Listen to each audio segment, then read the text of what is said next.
It's next, but first time Countdown's number 2 story, tonight's worst persons in the world. Would have been me if I'd missed that. The bronze to Harold Jackson, the editorial page editor of the Philadelphia Inquirer, now trying to pass off his paper's inexplicable hiring of Bush administration legal fig leaf creator John Yoo to write self-fig leafing columns for the newspaper on a blogger.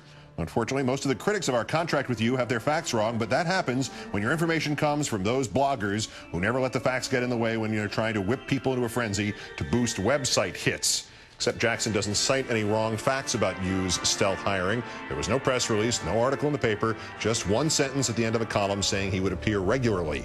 Yoo is there to justify and rationalize torture, which is illegal. So then why doesn't the Inquirer also hire a mafia attorney so he can write columns rationalizing that it's okay to entomb people in cement and then make sure they're sleeping with the fishies?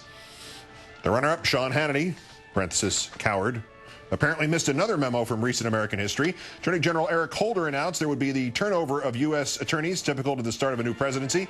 Hannity, parenthesis, coward, replied, "Remember how outraged Democrats were when President Bush replaced a handful of his own U.S. attorneys? Now, liberals claim that the prosecutors were unjustly removed for political reasons and argued that President Bush had no right to replace his own appointees. Elections matter? That's your reason? Now, correct me if I'm wrong, but isn't that considered politically motivated?" Seriously, Sean, it's no longer necessary to say, correct me if I'm wrong. You're always wrong. Of the 93 U.S. attorneys Ronald Reagan inherited, he replaced 89 of them in the first 2 years. Clinton replaced 89 himself. Bush, 88. The start of term stuff is tradition. When you fire 9 guys for refusing to corrupt our system of justice and to try to send people to prison because they're in the opposition party and do it on phony charges of voter fraud that never happened, that's politically motivated and it's illegal. But our winner is Skeezix. Sit back, please, because this may be the world record for short-distance hypocrisy. Policing the net. Now, the reason I keep doing this privacy stuff is trying to protect you. Somewhere along the line in your life, believe me, it's happened to me, somebody's going to come up and start snipping pictures of you. We're with Fox News. Want to ask you a few questions. From the O'Reilly Factor. Wanted to ask you a couple questions about the website. With Fox News, how are you? You know, if you can, avoid that. You know, nothing good in this high-tech age comes out of anybody intruding on you in that way. You want to comment on that? Hey, Judge. Now, you might be able to go after the people who took the picture, posted it. It's a long slog, and it ain't going to diminish the embarrassment. Can you leave me alone for just a second? That's truly disgraceful. I beg your pardon? Disgraceful? So I just want everybody to know, privacy in America, gone. And now I'll ask you to leave my private property or I will call the police.